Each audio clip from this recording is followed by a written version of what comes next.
ಓಂ ಶಾಂತಿ.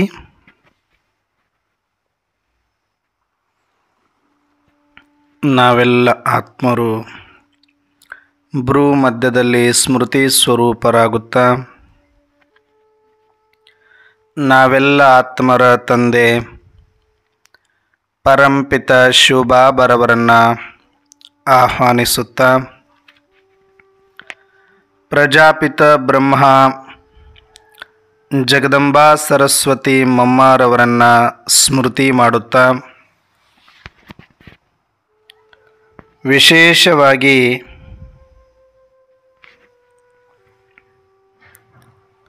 ಈ ದಿನಾಂಕ 26/4/2024 ಮುರಳಿ ಚಿಂತನೆಯಲ್ಲಿ ಭಾಗವಹಿಸಿರುವ ನನ್ನೆಲ್ಲ ಸಹೋದರಾತ್ಮರಿಗೆ ಸ್ವಾಗತ ಸುಸ್ವಾಗತ. ಪ್ರತಿದಿನದಂತೆ ಈ ದಿನವೂ ಸಹ ಬಾಬಾರವರು ಮುರಳಿಯಲ್ಲಿ ಅನೇಕ ವಿಚಾರಗಳನ್ನು ಕೊಟ್ಟಿದ್ದಾರೆ.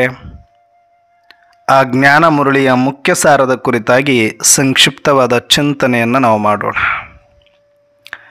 ಈ ದಿನ ಮುರಳಿಯ ಮುಖ್ಯ ಸಾರವಾಗಿದೆ, ಶರೀರ ನಿರ್ವಾಹಾರ್ಥವಾಗಿ ಕಾರ್ಯವನ್ನು ಮಾಡುತ್ತಾ ಬೇಹದ್ದಿನ ಉನ್ನತಿಯನ್ನು ಮಾಡಿಕೊಳ್ಳಿ. ನೀವು ಎಷ್ಟು ವಿದ್ಯೆಯನ್ನು ಚೆನ್ನಾಗಿ ಓದುತ್ತೀರೋ ಅಷ್ಟು ಉನ್ನತಿ ಆಗುತ್ತದೆ ಅನ್ನುವಂಥ ಮಾತನ್ನು ತಿಳಿಸಿದ್ದಾರೆ.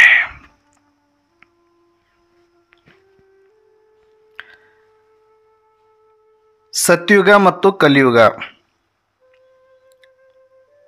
ಅಂದರೆ ಮಾಯೆ ಯಾವುದು, ಒಂದು ಕ್ಲಿಯರ್ ಆಗಿ ಒಂದು ಪಿಕ್ಚರ್ ಸಿಗುತ್ತೆ ನಮಗೆ ಇವತ್ತಿನ ಈ ಚಿಂತನೆಯಲ್ಲಿ. ಶರೀರ ನಿರ್ವಾಹಾರ್ಥವಾಗಿ ಒಂದು ಕರ್ಮವನ್ನು ಮಾಡಿ ಬೇಹದ್ದಿನ ಉನ್ನತಿ ಕೂಡ ಮಾಡಿಕೊಳ್ಳಿಪ್ಪ. ಆ ಬೇಹದ್ದಿ ಉನ್ನತಿ ಆಗಬೇಕು ಅಂದರೆ ಏನು ಮಾಡಬೇಕು ಅಂದರೆ ನೀವು ವಿದ್ಯೆಯನ್ನು ಚೆನ್ನಾಗಿ ಓದಬೇಕು, ಅರ್ಥ ಮಾಡ್ಕೊಳ್ಬೇಕು.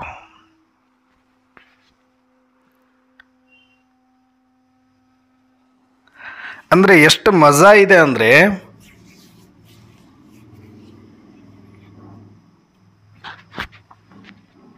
ಎಲ್ಲವೂ ಕೂಡ ಹದ್ದಿನ ಪ್ರಪಂಚ. ಇದು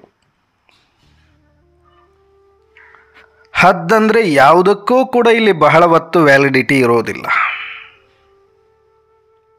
ಎಲ್ಲವೂ ವಿನಾಶಿಯಾಗಿರುವಂಥದ್ದು ಮತ್ತು ತಾತ್ಕಾಲಿಕವಾಗಿರುವಂಥದ್ದು.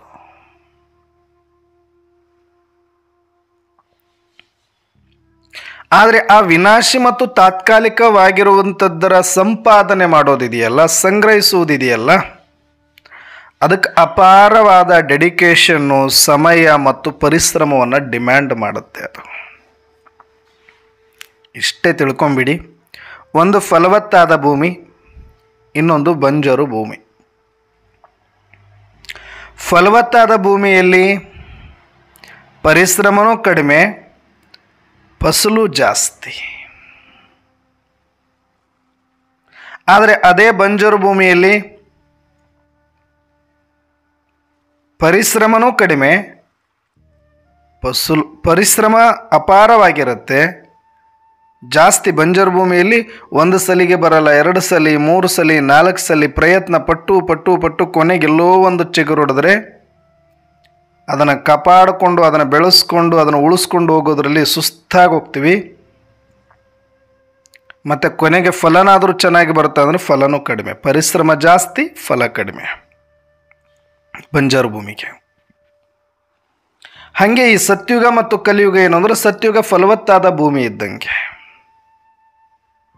ಅಂದರೆ ಅಲ್ಲಿ ಎಲ್ಲ ಪಂಚತತ್ವಗಳು ಕೂಡ ಎಲ್ಲವೂ ಹಗುರವಾಗಿತ್ತು, ಪರಿಶ್ರಮ ಮುಕ್ತವಾಗಿ ನಮಗೆಲ್ಲವೂ ಕೂಡ ಸಿಗ್ತಾ ಇತ್ತು. ಬಹಳ ಸಮಯ ಕೊಡಬೇಕಾಗ್ತಿರ್ಲಿಲ್ಲ. ಅಷ್ಟು ಪ್ರಕೃತಿ ಹದವಾಗಿತ್ತು, ಸತೋ ಪ್ರಧಾನವಾಗಿತ್ತು, ಫಲೀಭೂತವಾಗಿತ್ತು.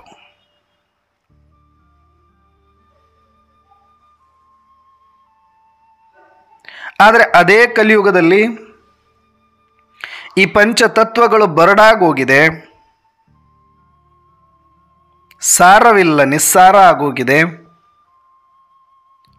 ಇಲ್ಲಿ ಏನೇ ನಾವು ಪಡ್ಕೊಳ್ಬೇಕು ಅಂದ್ರೆ ಬಹಳ ಪರಿಶ್ರಮ ಪಡಬೇಕಾಗತ್ತೆ, ಸಮಯ ಕೊಡಬೇಕಾಗತ್ತೆ. ಆದರೂ ಕೂಡ ಅದಕ್ಕೆ ವ್ಯಾಲಿಡಿಟಿ ಅಷ್ಟು ಕಷ್ಟಪಟ್ಟು ಪಡ್ಕೊಂಡಿದ್ದೀವಿ ಅಂತಂದರೆ ತುಂಬ ಕಡಿಮೆ ಸಮಯ ಹಾಳಾಗೋಗ್ಬಿಡುತ್ತೆ.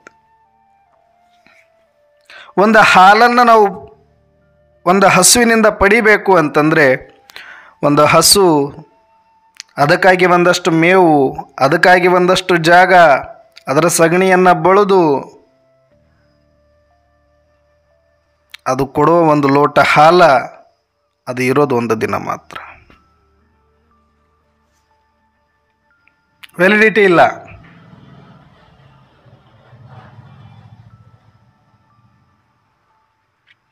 ಒಂದು ಬೀಜ ಹಾಕಿ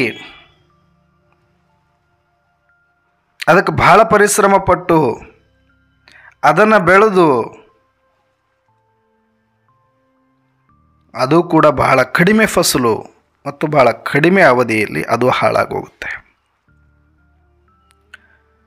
ಅಂದರೆ ಇಲ್ಲಿ ಆಹಾರ, ದವಸ ಧಾನ್ಯ ನಾವು ಏನೆಲ್ಲ ಪಡಿಬೇಕು ಅಂದ್ರೆ ಬಹಳ ಕಷ್ಟಪಡಬೇಕಾಗತ್ತೆ, ಬಹಳ ಸಮಯ ಕೊಡಬೇಕಾಗತ್ತೆ. ಅಷ್ಟಕ್ಕೂ ಅದನ್ನು ತಗೊಂಡು ನಾವು ಅಡುಗೆ ಮಾಡಿಕೊಂಡು ಊಟ ಮಾಡಿದರೂ ಕೂಡ ಎಷ್ಟೊತ್ತು ಅಂದರೆ ಮತ್ತೆ 2 ಗಂಟೆಯಲ್ಲಿ ಹಸಿವಾಗ್ಬಿಡುತ್ತೆ. ಅಷ್ಟು ವಿಪರೀತ ಬಿಸಿ ಇದೆ ಇಲ್ಲಿ ವಾತಾವರಣ, ತಮೋ ಪ್ರಧಾನ ಇದೆ.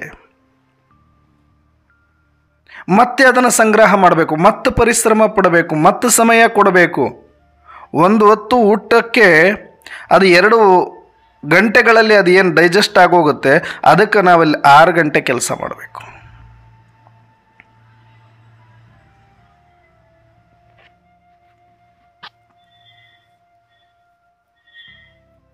ಒಂದು ಗಂಟೆ 2 ಗಂಟೆ 3 ಗಂಟೆ ಕೆಲಸ ಮಾಡಿದ್ರು ಒಂದೊತ್ತು ಊಟ, ಅದು 2 ಗಂಟೆಯಲ್ಲಿನೇ ಮತ್ತೆ ಹಸಿವಾಗೋಗುತ್ತೆ. ಆದರೆ 2 ಗಂಟೆ ದುಡಿದ ತಕ್ಷಣವೇ ಅದು ಊಟ ಆಗಿಬಿಡೋದಿಲ್ಲ, ಕೂಲಿ ಸಿಗ್ಬೋದು ಅದಕ್ಕೆ. ಅದರಿಂದ ದವಸ ಧಾನ್ಯ ಅದು ಮತ್ತೆ ವರ್ಷಾನುಗಟ್ಟಲೆ ಬೆಳೆದಿರಬೇಕು, ತಿಂಗಳಾನುಗಟ್ಟಲೆ ಪರಿಶ್ರಮ ಪಟ್ಟಿರಬೇಕು ಆ ದವಸ ಧಾನ್ಯಕ್ಕೆ. ಅದನ್ನು ತಂದು ಅಡುಗೆ ಮಾಡಲಿಕ್ಕೆ ಮತ್ತೊಂದು ಗಂಟೆ ಕಷ್ಟಪಡಬೇಕು. ಅದಾದಮೇಲೆ ಊಟ ಮಾಡ್ತೀವಿ, ಅದು ಮತ್ತೆ ಹಿಂಗೆ ತಿಂದರೆ ಹಿಂಗೆ 2 ಗಂಟೆಯಲ್ಲಿ ಹಸಿವು. ಅಂದರೆ ಇಲ್ಲಿ ಹೆಂಗಾಗೋಗಿದೆ ಅಂತಂದರೆ ಬಚ್ಚಲಕ್ಕೆ ನೀರು ಸುರಿದಂಗೆ. ಪರಿಶ್ರಮ ಆಗ್ತಾ ಇಲ್ವ? ತುಂಬ ಆಗ್ತಾ ಇದೆ. ಉಪಯೋಗಕ್ಕೆ ಬರ್ತಾ ಇದೆಯಾ? ಬಹಳ ಕಡಿಮೆ. ಯಾಕಂದರೆ ಆ ಬಚ್ಚಲಕ್ಕೆ ಹೋಲ್ ಇರುತ್ತೆ, ತೂತಿನ ಪಾತ್ರೆಗೆ ನೀರು ಸುರಿದಂಗೆ ನೀವು ಮೇಲುಗಡೆ ಸುರಿತಾ ಇರ್ತೀರಿ, ಅದು ಕೆಳಗಡೆ ಲೀಕ್ ಆಗ್ತಾನೇ ಇರುತ್ತೆ. ಪರಿಶ್ರಮ ಸಿಕ್ಕಾಪಟ್ಟೆ ಆಗ್ತಿದೆ, ಆದರೆ ಫಲ ಇದೆಯಾ ಅಂದರೆ ಇಲ್ಲ. ಹಾಗೆ ಕಲಿಯುಗದಲ್ಲಿ ನೀವು ಬರೀ ಒಂದು ಶರೀರ ನಿರ್ವಹಣೆ ಮಾಡಲಿಕ್ಕೇ 24 ಗಂಟೆಗಳಲ್ಲಿ ನಾವು ಹಬ್ಬಬ್ಬ ಅಂದರೆ 10 ಗಂಟೆ 12 ಗಂಟೆ ಅದಕ್ಕೆ ಕೊಡಬೇಕಾದಂಥ ಅನಿವಾರ್ಯತೆಗೆ ಬಂದು ನಿಂತುಬಿಟ್ಟಿದ್ದೀವಿ. ಮನೆಯಲ್ಲಿ 4-5 ಜನ ಇದ್ದರೆ ಆ 4-5 ಜನ 8-10 ಗಂಟೆಗಳ ಕಾಲ ಎಲ್ಲರೂ ಬ್ಯುಸಿ ಇರ್ತೀವಿ. ಏನು ಮಾಡ್ತೀವಿ ನಮಗೂ ಗೊತ್ತಿಲ್ಲ. ಮತ್ತು ಏನಂತ ದೊಡ್ಡ ಸಾಧನೆ ಮಾಡಿದರೆ ಏನೂ ಇಲ್ಲ. ಅದೇ ಒಂದು ಊಟಕ್ಕೋಸ್ಕರ ಎಲ್ಲರೂ ಅಷ್ಟು ಬಡ್ದಾಡ್ತಿರೋದು. ಒಂದು ತುಂಡು ಬಟ್ಟೆ, ಒಂದೊತ್ತು ಊಟ ಬಟ್ಟೆ ಇರಲಿಕ್ಕೆ, ಈ ಶರೀರವನ್ನು ನಿರ್ವಹಣೆ ಮಾಡಲಿಕ್ಕಾಗಿಯೇ ಕಲಿಯುಗದ ಸಮಯ ಸಾಕಾಗ್ತಾ ಇಲ್ಲ. ಒಂದು ದಿನ ಇದು ನಿರ್ವಹಣೆ ಆಗಬೇಕು ಅಂದರೆ ಅಲ್ಲಿ 10 ಗಂಟೆ ಕೆಲಸ ಮಾಡಬೇಕು, 12 ಗಂಟೆ ಕೆಲಸ ಮಾಡಬೇಕು. ಏನು ಮಾಡ್ದೆ ಪುಟ್ಟ ಅಂದರೆ ಏನಿಲ್ಲ, ಇದಕ್ಕೆ ಊಟ ಕೊಟ್ಟಿನಿ, ಬಟ್ಟೆ ಕೊಟ್ಟಿನಿ, ಮನೆ ಇಟ್ಟಿನಿ ಅಷ್ಟೆ. ಆದರೂ ಇವತ್ತಿಗೆ ಎಲ್ಲರೂ ಕೂಡ ಸ್ವಂತ ಮನೆಯಲ್ಲಿ ಇರ್ಲಿಕ್ಕೆ ಆಗ್ತಾ ಇಲ್ಲ, ಒಳ್ಳೆ ಮೃಷ್ಟಾನ್ನ ಊಟ ಮಾಡ್ಲಿಕ್ಕೆ ಆಗ್ತಾ ಇಲ್ಲ. ಪರಿಶ್ರಮ ಪಡೋದು ನಿಲ್ಲಿಸಿಲ್ಲ. ಹುಟ್ಟಿದಾಗಿಂದ ಅಪ್ಪನೂ ದುಡ್ದಾನೆ, ತಾತನೂ ದುಡ್ದಾನೆ, ನಾವು ದುಡಿತಾ ಇದ್ದೀವಿ. ಏನು ಮಾಡಿದೀವಿ ಅಂದ್ರೆ ಗೊತ್ತಾಗ್ತಾ ಇಲ್ಲ. ಏನು ಮಾಡ್ತಾ ಇದ್ದೀವಿ, ಏನು ನಡೀತಾ ಇದೆ ಅಂತ ಯಾರಿಗೂ ಗೊತ್ತಾಗ್ತಿಲ್ಲ. ಆದರೂ ದುಡಿಬೇಕು. ತಾತನೂ ದುಡ್ದ ಹೋದ, ಅಪ್ಪನೂ ದುಡ್ದ ಹೋದ, ಈಗ ನಾನು ದುಡಿತಾ ಇದ್ದೀನಿ. ಆದ್ರೂ ಏನು ಮಾಡ್ತಾ ಇದ್ದೀವಿ ಅಂದರೆ 2 ಹೊತ್ತು ಊಟ ಮಾಡಲಿಕ್ಕೆ ಇಷ್ಟು ಬಡ್ದಾಡ್ತಾ ಇದ್ದೀವಿ. ಎಷ್ಟೋ ಜನಗಳಿಗೆ ಎಲ್ಲರಿಗೂ ಇನ್ನೂ ಮನೆ ಇಲ್ಲ, ಬಾಡಿಗೆ ಮನೆಯಲ್ಲಿದ್ದೀವಿ. ಏನಂತ ಲಕ್ಸರಿ ಜೀವನ ಮಾಡೋಕ್ಕಾಗಿದೆಯಾ ಅಂದರೆ ಇನ್ನೂ ಇಲ್ಲ. ಎಲ್ಲೋ ಒಬ್ಬರು ಅಲ್ಲೊಬ್ರು ಮಾಡ್ತಿದ್ದಾರೆ. 70-80% ಜನ ಇನ್ನೂ ಅದೇ ಟುಕ್ಕು ಜೀವನ ಮಾಡ್ತಾ ಇದ್ದೀವಿ. ದುಡಿತಾ ಇಲ್ವಂದರೆ ಇನ್ನೂ ಜಾಸ್ತಿನೇ ಪರಿಶ್ರಮ ಪಡ್ತಾ ಇದ್ದಾರೆ. ಯಾರಿಗಿವತ್ತು ಮನೆ ಇಲ್ಲ, ಯಾರಿಗಿವತ್ತು ಸೂರಿಲ್ಲ, ಯಾರಿವತ್ತು ಕಷ್ಟದಲ್ಲಿದ್ದಾರೆ, ಬರೀ 2 ಹೊತ್ತು ಊಟ ಮಾಡಿದ್ರೆ ಸಿಕ್ಕರೆ ಸಾಕು ಅನ್ನೋರು ಅವರಿವತ್ತು ಜಾಸ್ತಿ ಸಮಯ ಕೊಡ್ತಿದ್ದಾರೆ. ದಿನಕ್ಕೆ ಬೆಳಗ್ಗೆ ಹೋದರೆ ರಾತ್ರಿ ಬರ್ತಾರೆ ಪಾಪ. ಕಷ್ಟ ಏನು, ಪರಿಶ್ರಮ, ಸಿಕ್ಕಾಪಟ್ಟೆ ಪರಿಶ್ರಮ ಪಡೋರು ಅವರೇ ಇವತ್ತು ಶ್ರಮಜೀವಿಗಳು.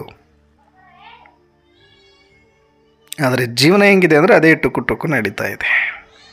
ಅಂದರೆ ಇಲ್ಲಿ ಏನು ಅರ್ಥ ಮಾಡ್ಕೊಳ್ಬೇಕು ಅಂದರೆ ಮಾಯೆ ಅಂತೀವಲ್ಲ, ಮಾಯೆ ಅನ್ನೋದು ಏನೂ ಅಲ್ಲ. ಇಲ್ಲಿ ಆ ರೀತಿಯಾದಂಥ ವಾತಾವರಣ ನಿರ್ಮಾಣ ಆಗಿದೆ. ಈ ಕಲಿಯುಗ ಯಾಕೆ ನಮಗೆ ಕಲಿಯುಗದ ಥರ ಕಾಣಿಸ್ತಾ ಇದೆ? ಸತ್ಯುಗಕ್ಕೂ ಕಲಿಯುಗಕ್ಕೂ ವ್ಯತ್ಯಾಸ ಏನಿದೆ ಅಂದರೆ, ಸತ್ಯುಗದಲ್ಲಿ ಶರೀರ ನಿರ್ವಹಣಾರ್ಥವಾಗಿ ನೀವು ಏನೂ ಪರಿಶ್ರಮ ಪಡಬೇಕಲ್ಲ, ಅಲ್ಲಿ ಜೀರೋ ಪರಿಶ್ರಮ, ಬಿನಾ ಪರಿಶ್ರಮ ಎಲ್ಲವೂ ಕೂಡ ನಿಮ್ಮ ಕಣ್ಣು ಮುಂದೆ ಇರುತ್ತೆ. ನಿಮಗೆ ಊಟಕ್ಕೆ ಯಾವತ್ತೂ ಕೊರತೆ ಆಗೋದಿಲ್ಲ, ಮತ್ತೆ ಮತ್ತೆ ಹಸಿವು ಆಗೋದಿಲ್ಲ, ಮತ್ತು ಎಷ್ಟೇ ತಿಂದರೂ ಡೈಜೆಷನ್ನು ಕೂಡ ಚೆನ್ನಾಗಾಗತ್ತೆ. ಅಲ್ಲಿ ಸಿಗೋದೆಲ್ಲ ಫಲೀಭೂತವಾಗಿರುವಂಥದ್ದು. ಅಂದರೆ ಅಲ್ಲಿ ತುಂಬ ಪರಿಶ್ರಮ ಕಡಿಮೆ ಮತ್ತು ಶರೀರ ನಿರ್ವಹಣಾರ್ಥಕ್ಕಾಗಿ ಎಕ್ಸ್ಟ್ರಾ ಸ್ಪೆಷಲ್ ಸಮಯವನ್ನು ಕೊಡಬೇಕಾಗಿ ಬರ್ತಿರ್ಲಿಲ್ಲ, ಎಕ್ಸ್ಟ್ರಾ ಜಾಸ್ತಿಯೂ ಕೊಡಬೇಕಾಗಿರಲಿಲ್ಲ, ಮತ್ತು ಅದರಲ್ಲೂ ಪರಿಶ್ರಮ ಅಂತೂ ಇಲ್ಲವೇ ಇರಲಿಲ್ಲ ಅಲ್ಲಿ. ಮತ್ತು ಇನ್ನೇನು ಮಾಡೋದಲ್ಲಿ ಏನಿಲ್ಲ, ಬರೀ ಪಿಕ್ನಿಕ್ ಮಾಡ್ಕೊಂಡು ಮಜಾ ಮಾಡ್ಕೊಂಡು ಖುಷಿ ಪಟ್ಕೊಂಡು ನೋಡ್ಕೊಂಡು ಓಡಾಡ್ಕೊಂಡು ಇದ್ದು ಬಿಡೋದು. ಈಗ ನಿಮಗೇನೆ ತೊಗೊಳ್ರಪ್ಪ, 2 ಹೊತ್ತು ಊಟ ಇರಲಿಕ್ಕೆಲ್ಲ ವ್ಯವಸ್ಥೆ ಚೆನ್ನಾಗಿ ಮಾಡಿಬಿಟ್ಟಿದ್ರು ಅಂತಂದರೆ ನಿಮಗೆ ಏನು ಕೆಲಸ ಇರುತ್ತೆ ಹೇಳಿ? ಏನು ಕೆಲಸ ಇರುತ್ತೆ? ಇಡೀ ದಿನ ಫ್ರೀನೇ. ಅವಾಗ ಆ ಆಟ ಆಡು, ಈ ಆಟ ಆಡು, ಆ ಗಿಡದ ಕೆಳಗಡೆ ಹೋಗಿ ಕೂತ್ಕೋ, ಇವ್ರ ಹತ್ರ ಬಂದು ಮಾತಾಡು, ಅವ್ರ ಹತ್ರ ಬಂದು ಮಾಡು, ಹಿಂಗೆ ಜೀವನ ಕಳೀತಾರೆ. ಅಂದರೆ ಸಮಯ ಮಿಕ್ಕತ್ತೆ. ಸಮಯ ಎಲ್ಲಿ ಹಿಡಿದಾಗ್ತಾ ಇದೆ ನಮ್ಮದು ಅಂದರೆ ಬರೀ ಶರೀರ ನಿರ್ವಹಣೆ ಅರ್ಥ. ಶರೀರಕ್ಕೆ ಅನ್ನ ಕೊಡೋದು, ಬಟ್ಟೆ ಕೊಡೋದು, ಒಂದು ಸೂರು ಕೊಡೋದು. ಇಷ್ಟಕ್ಕಾಗಿ ಇವತ್ತು 10 ಗಂಟೆ 12 ಗಂಟೆ ಇಡೀ ಜೀವನ ಪರ್ಯಂತ ನಾವು ಕೊಡಬೇಕಾಗಿದೆ. ಅದು ಕಷ್ಟಪಡಬೇಕಾಗಿದೆ ಪರಿಶ್ರಮದಿಂದ. ಹಾಗಾಗಿ ಇವತ್ತು ಶರೀರ ಸುಸ್ತಾಗುತ್ತೆ, ಇಂಡೈರೆಕ್ಟಾಗಿ ಮನಸ್ಸು ಸುಸ್ತಾಗೋಗಿದೆ.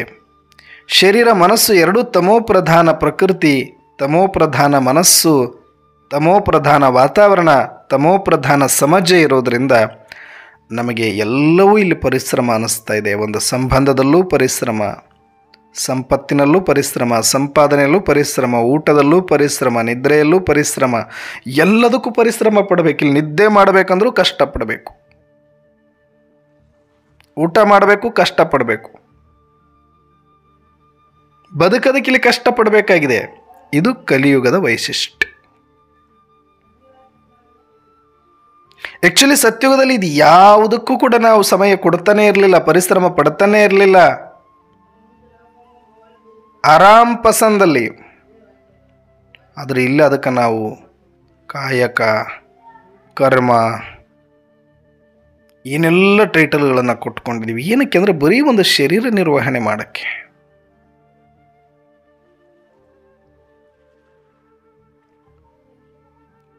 ಆದ್ರೆ ಹಂಗಂತ ಬಿಡೋಕ್ಕಾಗತ್ತೆ ಅಂದ್ರೆ ಬಿಡೋಕ್ಕಾಗಲ್ಲ. 2 ಹೊತ್ತು ಹೊಟ್ಟೆಗೆ ಇರೋ ತನಕ ಒಂದು ಗಂಜಿ ಇಟ್ಟು ಕೊಡಬೇಕಾಗತ್ತೆ. ಇದಕ್ಕೆ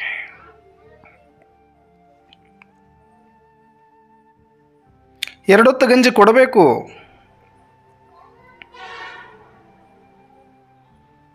ಆದರೆ ಅಷ್ಟೇ ಇಲ್ಲ ಇಲ್ಲಿ ಹಸಿವು. ಹೊಟ್ಟೆ ಹಸಿವಿಗೆ ಇಷ್ಟು ಕಷ್ಟ ಇದ್ದರೆ ಇನ್ನು ನೆತ್ತಿ ಹಸಿವು ಏನಾದರೂ ಆಯಿತು ಈ ಮನುಷ್ಯನಿಗೆ. ಒಂದು ಹೆಸರು ಮಾಡಬೇಕು, ಕೀರ್ತಿ ಸಂಪಾದನೆ ಮಾಡಬೇಕು, ಅಧಿಕಾರ ಪಡಿಬೇಕು, ಸಮಾಜದಲ್ಲಿ ನಾನು ಚೆನ್ನಾಗಿರಬೇಕು ಅಂತ ಏನಾದರೂ ಮನಸ್ಸಿನ ದಾಹ ಏನಾದರೂ ಇತ್ತು ಅಂದರೆ, ಮನಸ್ಸಿನ ಹಸಿವು ಏನಾದರೂ ಇತ್ತು ಅಂದರೆ ಇನ್ನಾತ ಎಷ್ಟು ಪರಿಶ್ರಮ ಪಡಬೇಕಾಗತ್ತೆ ಲೆಕ್ಕ ಹಾಕಿ. ಇವತ್ತು ಯಾರೆಲ್ಲ ಹೆಸರು ಕೀರ್ತಿ ಮಾಡ್ಕೊಂಡಿದ್ದಾರೆ ಹೋಗಿ ಅವರನ್ನು ಒಂದಷ್ಟು ಹತ್ತಿರದಿಂದ ನೋಡಿ, ಅವರು ಏನು ಮಾಡ್ತಾ ಇದ್ದೀವಿ ಅಂತ ಅವ್ರಿಗೆ ಗೊತ್ತಾಗ್ತಾ ಇಲ್ಲ. ಅವ್ರಿಗೆ ನಿಜಕ್ಕೂ ಸ್ವತಂತ್ರನೇ ಇಲ್ಲ. ಅವ್ರ ಜೀವನದ ನಿರ್ಧಾರ ಅವ್ರು ಮಾಡಲಿಕ್ಕಾಗ್ತಿಲ್ಲ. ಅವ್ರು ಭಾಳ ಸಿಂಪಲ್ ಆಗಿರ್ಬೇಕಂದ್ರೂ ಇರೋಕ್ಕಾಗೋದಿಲ್ಲ. ಆ ಥರ ಒತ್ತಡದೊಳಗಡೆ ಸಿಕ್ಕಾಕ್ಕೊಂಡ್ಬಿಟ್ಟಿದ್ದಾರೆ. ಅವ್ರು ಹಂಗೆ ಬದುಕಬೇಕಾಗಿ ಅವರು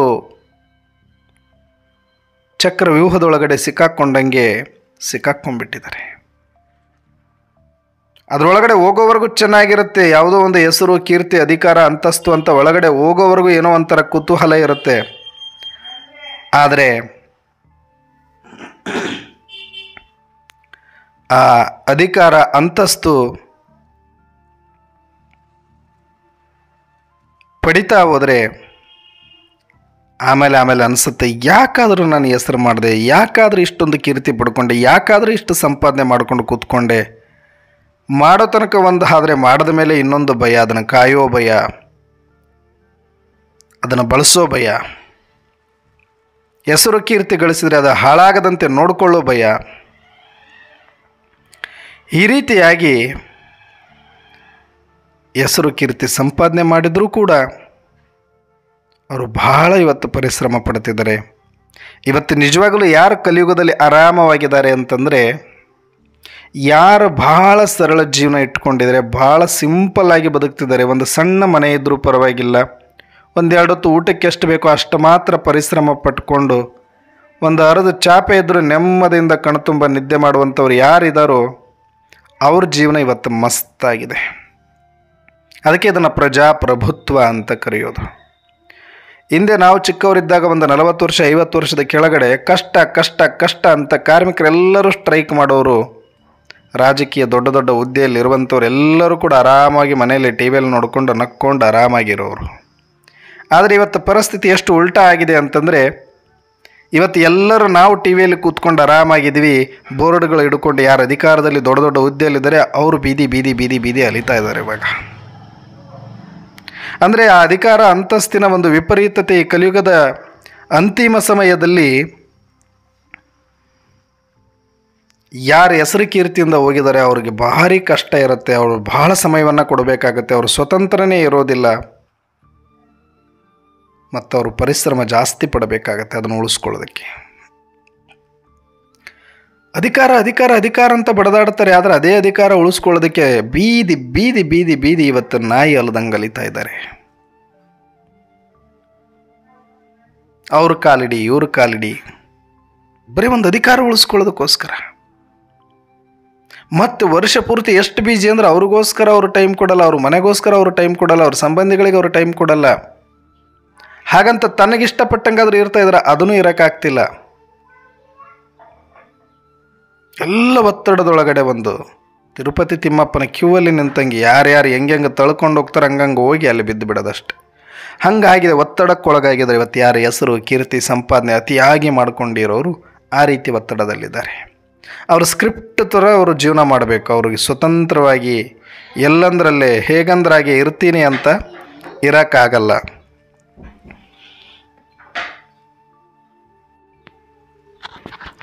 ಹಾಗಾಗಿ ಇವತ್ತು ಕಲಿಯುಗದಲ್ಲಿ ಯಾಕೆ ಎಲ್ಲರೂ ಬ್ಯುಸಿ ಬ್ಯುಸಿ ಬ್ಯುಸಿ ಬ್ಯುಸಿ ಅಂತಿದ್ದಾರೆ ಅಂತಂದರೆ, ಕಲಿಯುಗದ ವೈಶಿಷ್ಟ್ಯನಾದರೂ ಅನ್ನಿ, ಕಲಿಯುಗದ ಮಾಯೆ ಆದರೂ ಅನ್ನಿ, ಹಣೆ ಬರಹನಾದರೂ ಅನ್ನಿ, ಏನಾದರೂ ತಿಳ್ಕೊಳ್ಳಿ, ಇಲ್ಲಿ ಏನು ಮಾಡಿದೆ ಅಂದರೆ ನಮ್ಮನ್ನು ಕಂಪ್ಲೀಟ್ ಬರೀ ಒಂದು ಶರೀರ, 2 ಹೊತ್ತು ಗಂಜಿ, 1 ಹೊತ್ತು ಬಟ್ಟೆ, ಒಂದಷ್ಟು ಸೂರು ನಿರ್ವಹಣೆಗೆ ಇಷ್ಟ ತಾನೇ ಬೇಕಾಗಿರೋದು. ಅದಕ್ಕೆ ಶರೀರ ಅಂತಂದ್ರೆ ಇನ್ನೇನು ಕೇಳೋದಿದೆ ಅದಕ್ಕೇನು ಬಂಗಾರನೇ ಉಡಿಸಿ ಬಂಗಾರನೇ ತುಡಿಸು ಅಂತ ಕೇಳತ್ತಾ? ಏನು ಬಂಗಾರದ ಅರಮನೆಯಲ್ಲೇ ನನ್ನ ಮಲಗಿಸಂತ ಕೇಳ್ತಾ ಇದೆಯಾ? ಏನು ದಿನಾಲೂ ಕೂಡ ಮೃಷ್ಟಾನ್ನ ಭೋಜನನೇ ಕೇಳ್ತಾ ಇದೆಯಾ? ಇಲ್ಲ, ಕೊಡೋಕೆ ಆಗ್ತಾನೇ ಇಲ್ಲ. ನಾವು ಇಷ್ಟೆಲ್ಲ ಪರಿಶ್ರಮ ಪಡ್ತಿದ್ದೀವಿ, ಇಷ್ಟೆಲ್ಲ ಬೀಜಿದ್ದೀವಿ ಅಂದರೆ ಮೃಷ್ಟಾನ್ನ ಪ್ರತಿದಿನ ಕೊಡ್ಲಿಕ್ಕೆ ಆಗ್ತಾ ಇಲ್ಲ. ಇದಕ್ಕೆ ಸುಮ್ಮನೆ 2 ಹೊತ್ತು ಏನೋ ಜೀವನ ಸಾಗಿಸೋದಕ್ಕೆ ಒಂದಷ್ಟು ಹಿಟ್ಟು, ಮುದ್ದೆನೋ ಚಪಾತಿನೋ ಅನ್ನನೇ 2 ಹೊತ್ತು ಸುಮ್ಮನೆ ದಿನಕ್ಕೆ 1-2 ಹೊತ್ತು ಹಾಕಲಿಕ್ಕೆ ಅಷ್ಟು ಬ್ಯುಸಿ ಮಾಡಿಬಿಟ್ಟಿದೆ ನಮ್ಮನ್ನು. ನಾನು, ನನ್ನ ಹೆಂಡತಿ, ನನ್ನ ಮಕ್ಕಳು, ನನ್ನ ಸಂಸಾರದಲ್ಲಿರೋರು ಒಂದಷ್ಟು ಹೊಟ್ಟೆ ತುಂಬ ಊಟ ಮಾಡಿ ಕಣ್ಣು ತುಂಬ ಮಲಗಬೇಕು ಅಂತಂದರೆ ಇಷ್ಟು ಬ್ಯುಸಿ ಆಗಿರಬೇಕಾಗತ್ತೆ ಎಲ್ಲರೂ. ಯಾಕಂದರೆ ಇರೋದೇ ಇವತ್ತು 4-5 ಜನ 2-3 ಜನ ಮನೆಯಲ್ಲಿ ಇರೋದು. ಈಗ ಒಂದು ಮನೆ ಕಟ್ಕೊಂಡಿವಿ ಅಂದ್ರೆ ಆ ಮನೆ ಒಂದಷ್ಟು ಟೈಮ್ ಕೇಳುತ್ತೆ, ಒಂದು ಗಾಡಿ ಇಟ್ಕೊಂಡ್ರೆ ಆ ಗಾಡಿ ಒಂದಷ್ಟು ಟೈಮ್ ಕೇಳುತ್ತೆ. ಅದ್ರ ಜೊತೆಗೆ ಈ ಶರೀರಕ್ಕಿಂತ ಜಾಸ್ತಿ ಡಿಮ್ಯಾಂಡ್ ಕೇಳ್ತಾ ಇರೋದು ಯಾವುದು? ಜಾಸ್ತಿ ಪರಿಶ್ರಮ. ಮನೆ. ಈ ಶರೀರಕ್ಕೆ ನಾವು ಅಷ್ಟು ಕಷ್ಟಪಟ್ಟು ಮಾಡಲ್ಲ, ಈ ಶರೀರಕ್ಕೆ ಒಳ್ಳೆ ಊಟ ಕೊಡ್ತಾ ಇಲ್ಲ ನಾವು. ಆರೋಗ್ಯಗಳು ಯಾಕೆ ಕೆಡ್ತಾ ಇದೆ ಅಂದರೆ, ಇವತ್ತು ಬಿಲ್ಡಿಂಗ್ ಕಟ್ಟಬೇಕಂದ್ರೆ ಲಕ್ಷ ಕೋಟಿ ಖರ್ಚು ಮಾಡ್ತೀವಿ, ಆದರೆ ದಿನಾಲೂ ಮನೆಯಲ್ಲಿ ಒಳ್ಳೆ ಊಟ ಮಾಡ್ತಾ ಇದ್ದೀವಿ ಅಂದರೆ ಇಲ್ಲ ಖರ್ಚಾಗ್ಬಿಡುತ್ತೆ. ಹಂಗೆಲ್ಲ ಮಾಡಬಾರ್ದು. ಕೆಬ್ಬಣ ಸಿಮೆಂಟಿಗೆ ಸುರಿರಿ ಅಂದರೆ ಎಷ್ಟು ಬೇಕಾದರೂ ಸುರಿತಾರೆ. ಅಂದರೆ ಇದೇ ಮನುಷ್ಯನ ಅಜ್ಞಾನ ಅಂತಂದರೆ ಇಲ್ಲಿಗೆ ಬಂದು ನಿಂತಿದೆ ನಮ್ಮದು. ಜಡ ವಸ್ತುಗಳಿಗೆ ಎಷ್ಟು ಬೇಕಾದರೂ ಸುರಿತೀವಿ, ಅದೇನು ಎಂಥದ್ದೇ ಬಣ್ಣ ಹೊಡೀರಿ, ಎಂಥದ್ದೇ ನೀವು ಇದೇ ಆಕಾರದಲ್ಲಿ ಕಟ್ಟಿ ಹಿಂಗೆ ಇರಬೇಕಂತ ಅದು ಮನೆ ಡಿಮ್ಯಾಂಡ್ ಮಾಡೋದೇ ಇಲ್ಲ. ಆದರೆ ಅದಕ್ಕೆ ಹೊಡೆದದ್ದು ಬಣ್ಣ, ಅದಕ್ಕೆ ಈ ಕ್ವಾಲಿಟಿ ಸಿಮೆಂಟು, ಈ ಕ್ವಾಲಿಟಿ ಕೆಬ್ಬಣ, ಈ ಕ್ವಾಲಿಟಿ ಇದು ಅಂತ ಅದಕ್ಕೆ ಅಷ್ಟು ಕ್ವಾಲಿಟಿ ಮೇಂಟೈನ್ ಮಾಡಲಿಕ್ಕೆ ಲಕ್ಷ ಸುರಿದು ಬಿಡ್ತೀವಿ. ಒಂದೊತ್ತು ಊಟ ಹಸ್ಕೊಂಡು ಬಂದಿದ್ದಾರೆ, ಯಾರಿಗಾದ್ರೂ ಒಂದೊತ್ತು ಊಟ ಕೊಡ್ರಿ ಅಂದರೆ ಇಲ್ಲ ರೀ ನಮ್ಮ ಮನೇಲಿ ಎಲ್ಲಿದೆ ಊಟ ಅಂತೀವಿ ನಾವು. ಒಬ್ಬರು ಚೈತನ್ಯವಾಗಿರ್ತಕ್ಕಂಥ ಜೀವಂತ ವ್ಯಕ್ತಿ ಒಬ್ರಿಗೆ ಏನೋ ತೊಂದರೆಯಲ್ಲಿ ಇದ್ದಾರೆ, ಅವ್ರಿಗೊಂದೊತ್ತು ಊಟ ಕೊಟ್ಟು ಸಲುಬೇಕು ಅಂದ್ರೆ ಅದು ನಮ್ಮ ಕೈಲಿ ಆಗಲ್ಲ ಅಂತೀವಿ. ಆದರೆ ಜಡವಾಗಿರ್ತಕ್ಕಂಥ ಈ ಬಿಲ್ಡಿಂಗ್ಗಳಿಗೆ ನಾವು ಖರ್ಚು ಮಾಡ್ತಾ ಇದ್ದೀವಿ, ಸೈಟ್ಗಳಿಗೆ ನಾವು ಖರ್ಚು ಮಾಡ್ತಾ ಇದ್ದೀವಿ, ಕೋಟಿ ಆ ಕೋಟಿ ಸಂಪಾದನೆ ಮಾಡೋಕ್ಕೆ ಈ ಶರೀರವನ್ನು ಹಾಕಿ ರುಬ್ಬುತ್ತಾ ಇದ್ದೀವಿ, ಹಿಂಡ್ತಾ ಇದ್ದೀವಿ. ಅಂದರೆ ಎಷ್ಟು ಮನುಷ್ಯನನ್ನು ಕಲಿಯುಗ ಅಜ್ಞಾನದಲ್ಲಿ ಇಟ್ಟಿದೆ. ಅಂದರೆ ಎಲ್ಲಿ ಇನ್ವೆಸ್ಟ್ ಮಾಡ್ತಾ ಇದ್ದೀನಿ, ಯಾವುದಕ್ಕೆ ಎಷ್ಟು ಖರ್ಚು ಮಾಡ್ತಾ ಇದ್ದೀನಿ. ಹಾಗೆ ನೋಡೋಕೆ ಹೋದರೆ ಶರೀರ ಮನೆಯೆಲ್ಲ ಚೆನ್ನಾಗೇ ಇರುತ್ತೆ, ನಾಳೆ ದಿನ ಶರೀರ ಬೆಡ್ ಮೇಲೆ ಬಿದ್ದುಕೊಂತು ಅಂದರೆ ಆವಾಗ ನೀವು ಮನೆಗೆ ಒಳ್ಳೆ ಕೆಬ್ಬಣ ಹಾಕಿದ್ದೀನಿ, ಒಳ್ಳೆ ಸಿಮೆಂಟ್ ಹಾಕಿದ್ದೀನಿ, ಒಳ್ಳೆ ಬಣ್ಣ ಹೊಡಿಸಿದ್ದೀನಿ, ಅಷ್ಟೆಲ್ಲ ಸಮಯ ಕೊಟ್ಟು ಅಂಥ ಮನೆಯೊಳಗೆ ನಿನಗಿಟ್ಟಿನಿ, ನಿನಗೆ ಯಾಕೆ ಆರೋಗ್ಯ ನನಗೆ ಕೆಟ್ಟುಬಿಡ್ತು, ಆರೋಗ್ಯ ಯಾಕೆ ಕೈ ಕೊಡ್ತು ಅಂತ ಶರೀರಕ್ಕೆ ಕೇಳಿ ನೋಡೋಣ. ಆವಾಗ ಹೇಳುತ್ತೆ ಶರೀರ ಹುಚ್ಚ, ಅದಕ್ಕೆ ಲಕ್ಷ ಸುರಿದು ಅದಕ್ಕೆ ಅಷ್ಟೆಲ್ಲ ಅಂದ ಚಂದ ಮಾಡೋ ಬದಲಿಗೆ ನಾನು ಕೇಳಿದಾಗ ಟೈಮ್ಗೆ ಹೊತ್ತು ಒಳ್ಳೆ ಒಂದಷ್ಟು ಊಟ ಕೊಟ್ಟಿದ್ರೆ, ಸ್ವಲ್ಪ ಆರಾಮ ಕೊಟ್ಟಿದ್ರೆ, ಸ್ವಲ್ಪ ಕಣ್ತುಂಬ ನಿದ್ರೆ ಮಾಡಿದ್ರೆ, 26 ಯೋಚನೆಗಳ ಮಾಡ್ದಿರ ನನ್ನ ಒಂದು ಸಣ್ಣ ಗುಡಿಸ್ಲಾಗಿಟ್ಟಿದ್ರು ಪರವಾಗಿದ್ದಿಲ್ಲೋ ನೀನು, ನಾನಿವತ್ತು ಆರಾಮವಾಗಿರುತ್ತಿದ್ದೆ. ನನ್ನನ್ನು ನಿರ್ಲಕ್ಷ್ಯ ಮಾಡಿದೆ, ನಾನು ಏನು ಕೇಳಿದಾಗ ಅದಕ್ಕೆ ಸರಿಯಾಗಿ ಕೊಡಲಿಲ್ಲ, ಕಣ್ತುಂಬ ನಿದ್ದೆ ಮಾಡಲಿಲ್ಲ, 26 ಚಿಂತೆ ಇಟ್ಟುಕೊಂಡು ಕತ್ತಿ ದುಡ್ದಂಗೆ ಆ ಮಣ್ಣಿಗೆ ದುಡ್ದಲ್ಲೋ ನೀನು. ಅದಕ್ಕೆ ಮಣ್ಣಿಗೆ ದುಡ್ದು ನನ್ನನ್ನು ಮಣ್ಣ ಮಾಡೋಕ್ಕೆ ನಿಂತಿದ್ದೀಗ. ಇವತ್ತು ಹತ್ರ ಏನು ಮಾಡಲಿ ನಾನು ಅಂತ ಶರೀರ ಅನ್ನತ್ತೆ. ಅವತ್ತು ನೋಡ್ಕೊಳ್ಳಿ, ಒಂದು ಸಲ ಸುಮ್ಮನೆ ಪ್ರಶ್ನೆ ಮಾಡ್ಕೊಳ್ಳಿ, ಯಾವುದಕ್ಕಾಗಿ ದುಡಿತಾ ಇದ್ದೀವಿ? ಹೆಸರು, ಕೀರ್ತಿ, ಆಸ್ತಿ, ಅಂತಸ್ತು, ಹೆಸರು, ಕೀರ್ತಿ, ಆಸ್ತಿ, ಅಂತಸ್ತು, ಇಷ್ಟಕ್ಕೆ ದುಡಿತಾ ಇದ್ದೀವಿ ನಾವು. ಇವ್ರು ಯಾರೂ ಆರಾಮವಾಗಿಲ್ಲ, ಯಾರು ಬರೀ ಹೊಟ್ಟೆಗಾಗಿ ದುಡಿತಾ ಇದ್ದಾರೆ. ಯಾರನ್ನು ನಾವು ಕೂಲಿ ಕಾರ್ಮಿಕರು, ಯಾರನ್ನು ನಾವು ಬಡವರು ಅಂತೀವಿ ನೋಡಿ, ಅವರು ಕಣ್ಣು ತುಂಬ ನಿದ್ದೆನಾದರೂ ಮಾಡ್ತಾರೆ ಅಟ್ಲೀಸ್ಟ್. ಆದರೆ ಅವರು ಸಿಂಪಲ್ ಆಗಿರೋರಿದ್ರೆ, ಮತ್ತು ಅವರು ಹೆಂಗೂ ದುಡಿತೀನಿ ಬಾ ಅಂತ ಅವರು ಇವತ್ತು ಹಾಸಿಗೆ ಬಿಟ್ಟು ಜಾಸ್ತಿನೇ ಉದ್ದ ಚಾಚ್ಕೊಂಡು ಅವರು ಒಂದಷ್ಟು ಏನೋ ಅದನ್ನು ಮಾಡಬೇಕು ಇದನ್ನು ಮಾಡಬೇಕಂತ ಅವರು ಇವತ್ತು ಮಾಡಿಕೊಂಡು ಅವರು ಚಿಂತೆಯಲ್ಲಿ ಮುಳುಗ್ತಾ ಇದ್ದಾರೆ. ಯಾಕಂದರೆ ಸಂಪಾದನೆ ಜಾಸ್ತಿ ಆಯಿತು ಅಂದ್ರೆ ಅದಷ್ಟೇ ಇರೋದು. ಯಾರು ಬರೀ ಎರಡೊತ್ತಿಗೆ ದುಡಿದು ಏನಿದೆಯೋ ಅದು ನೆಮ್ಮದಿಯಾಗಿ ಇದ್ದುಕೊಂಡು ಖುಷಿಯಿಂದ ಇದ್ದು ಚಿಂತೆ ಇಲ್ಲದಂಗೆ ಇರ್ತಾರೆ ಅಂತಂದರೆ ಅವರು ಕಣ್ಣು ತುಂಬ ನಿದ್ದೆ ಮಾಡ್ತಾರೆ. ಜಾಸ್ತಿ ಪರಿಶ್ರಮನೂ ಪಡಬೇಕಾಗಿಲ್ಲ. ಇವತ್ತು ಎಲ್ಲ ಮನುಷ್ಯಾತ್ಮರ ಪರಿಶ್ರಮ ಏನು ಅಂದರೆ ಜಡವಾದ ವಸ್ತುಗಳ ಮೇಲಿನ ಇನ್ವೆಸ್ಟ್ಗಾಗಿ, ಸಂಪಾದನೆಗಾಗಿ, ಅವುಗಳ ಮೇಲಿನ ಹೆಸರಿಗಾಗಿ. ಆಳಿ ಒಳಗಡೆ ಹೆಸರು ಚೇಂಜ್ ಆಗ್ತಾವೆ, ಅವು ಅಲ್ಲೇ ಇರ್ತಾವೆ, ಆಸ್ತಿಗಳು ಸೈಟ್ ಅಲ್ಲೇ ಇರ್ತೀನಿ, ಎಲ್ಲ ಸೈಟ್ಗಳು ನನವೇ ಅಂತ ಹೋಗಿ ಓಡಾಡ್ಕೊಂಡು ಅದ್ರ ತುಂಬ ಮಲ್ಕೊಂಡು ಬರೋಕ್ಕಾಗತ್ತೆ, ಉಳ್ಳಾಡ್ಕೊಂಡು ಇರೋಕ್ಕಾಗತ್ತೆ. ಎಷ್ಟು ಬಿಲ್ಡಿಂಗ್ ಕಟ್ಟಿದ್ರು ಎಲ್ಲ ಬಿಲ್ಡಿಂಗಲ್ಲಿ ನೀವೇ ಇರೋಕ್ಕಾಗತ್ತೇನು? ಏನು ಮಾಡ್ದಪ್ಪ ಜೀವನದಲ್ಲಿ ಅಂದರೆ ಅಲ್ಲೊಂದು 4 ಸೈಟ್ ಮಾಡೀನಿ, ಇಲ್ಲೊಂದು 2 ಮನೆ ಮಾಡೀನಿ, ನಿನ್ನ ಶರೀರ ಹೆಣ ಕೆಡವಿದೆ ಅಷ್ಟೇ, ಇನ್ನೇನಾಯಿತು? ಇದಕ್ಕೆ ಸರಿಯಾಗಿ ತಿಂಡಿ ಕೊಟ್ಟಿಲ್ಲ, ಸರಿಯಾಗಿ ಊಟ ಕೊಟ್ಟಿಲ್ಲ, ಸರಿಯಾಗಿ ನಿದ್ದೆ ಮಾಡಿಲ್ಲ, ಮನಸ್ಸು ಶಾಂತವಾಗಿ ಇಟ್ಕೊಳ್ಳಿಲ್ಲ, ಒಂದು ದಿನನಾದರೂ ಕೂಡ ಒಂದಷ್ಟು ಭಗವಂತನ ಪ್ರಾರ್ಥನೆ ಮಾಡೋಕ್ಕೆ ಟೈಮ್ ಕೊಡಲಿಲ್ಲ. ಜಡವಾದ ವಸ್ತುಗಳಿಗೆ ಸಮಯ ಕೊಟ್ಟು ಇವತ್ತು ಹೆಣವಾಗಿ ಬಿದ್ದಿದೆಯಾ ಅಷ್ಟೇ. ಅವತ್ತು ನಗುತ್ತೆ, ಅದಕ್ಕೆ ಹುಚ್ಚ ಯಾವುದಕ್ಕೆ ಟೈಮ್ ಕೊಡಬೇಕಾಗಿತ್ತು, ಯಾವುದಕ್ಕೆ ಟೈಮ್ ಕೊಟ್ಟ ನೋಡಿ ಹೆಂಗಿದ್ದೀನಿ ನಾನು ಅಂತ ಕಲಿಯುಗ ನಗುತ್ತೆ. ಮಾಯನೂ ನಗುತ್ತೆ. ನಾವು ನಾಳೆ ಮಲಗುತ್ತೀವಲ್ಲ, ಚಿತೆ ಮೇಲೆ ಮಲಗುತ್ತೀವಲ್ಲ, ಹೆಣವಾಗಿ ಮಲಗುತ್ತೀವಲ್ಲ, ಅವತ್ತು ನಕ್ಕು ಕೇಕೆ ಹಾಕೋದು ಯಾರು ಅಂದರೆ ಮಾಯೆ. ಹೆಂಗೆ ಮಲಗಿಸಿ ನೋಡೋ ಮಗನೇ, ಇರೋ ತನಕ ಉರಿತಾ ಇದ್ದಿಲ್ಲ, ನಿನ್ನನ್ನು ಎಷ್ಟು ಮರಳು ಮಾಡಿದ್ದೆ ನಾನಂದರೆ ಹೆಸರು ಕೀರ್ತಿ, ನಾನು ನಂದು ಸಮಾಜ ಅಂದ್ಕೊಂಡು ಬರೀ ಬಿಲ್ಡಿಂಗ್ಗಳ ಮೇಲೆ ಒಂದು ಮುಗಿಯೋಣ ಇನ್ನೊಂದು ಮುಗಿಯೋಣ ಮತ್ತೊಂದು, ನೀನು ಒಂದು ದಿನ ಆರಾಮಾಗಿ ಮನೆಯಲ್ಲಿ ಇರಬಾರ್ದು, ಹಂಗೆ ನಿನಗೆ ಕೆಲಸ ಕೊಟ್ಟಿದ್ದೆ ನಾನು, ಅಷ್ಟು ನಿನಗೆ ಮರಳು ಮಾಡಿದ್ದೆ ನಾನು, ಅಷ್ಟು ನಿನ್ನ ತೊಗೊಂಡೋಗಿ ನೀನು ಶರೀರನೂ ಸರಿಗೆ ನೋಡಲಿಲ್ಲ, ನಿನ್ನ ಸಂಬಂಧಗಳನ್ನೂ ಸರಿಗೆ ನೋಡ್ಕೊಳ್ಳಿಲ್ಲ, ಒಂದು ಭಗವಂತನ ನೆನಪು ಮಾಡೋಕ್ಕೆ ಬಿಡಲಿಲ್ಲ. ಬರೀ ಬಿದ್ದೋಗುವ, ಸುಟ್ಟೋಗುವ, ಬಿಟ್ಟೋಗುವ ಈ ಮನೆಗಳು, ಈ ಕಲ್ಲು ಮಣ್ಣು ಸಿಮೆಂಟು ಕೆಬ್ಬಣ, ಈ ನೆಲಕ್ಕಾಗಿ, ಈ ಹೆಸರಿಗಾಗಿ ನಿನ್ನನ್ನು ಮರಳು ಮಾಡಿ ಇವತ್ತು ಹೆಣವಾಗಿ ಮಲಗಿಸಿದ್ದೀನಿ, ಎಲ್ಲ ಬಿಟ್ಟು ಹೊಂಟಿ ನೋಡು ಹುಚ್ಚ ಅಂತ ಅನ್ನತ್ತೆ ಅದು. ಇವರನ್ನು ಪ್ರಾಪಂಚಿಕರು ಅಂತ ಕರೀತಾರೆ, ಲೌಕಿಕದವರು ಅಂತ ಕರೀತಾರೆ, ಅಜ್ಞಾನಿಗಳು ಅಂತ ಕರೀತಾರೆ. ಇನ್ನು ಪಾರಮಾರ್ಥದಲ್ಲಿರೋರು ಏನು ಮಾಡ್ತಾರೆ, ಇದು ಸೂಕ್ಷ್ಮತೆಯನ್ನು ಅರ್ಥ ಮಾಡ್ಕೊತಾರೆ. ಓಹೋ, ಎಲ್ಲಿ ಹೊರಟಿದೆ ಈ ಜೀವನ, ಯಾಕೆ ಮನುಷ್ಯ ಇಷ್ಟೊಂದು ಕಷ್ಟಪಡ್ತಾ ಇದ್ರೂ ಕೂಡ ಸುಖವಾಗಿಲ್ಲ, ದುಃಖದಲ್ಲಿದ್ದಾನೆ, ಅಶಾಂತಿಯಲ್ಲಿದ್ದಾನೆ, ಬಳಲ್ತಾ ಇದ್ದಾನೆ.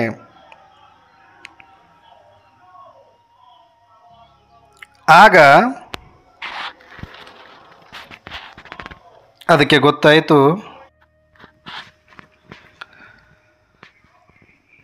ಹಾಗಾಗಿ ನಾವೆಲ್ಲರೂ ಕೂಡ ಆ ಜ್ಞಾನಿಗಳು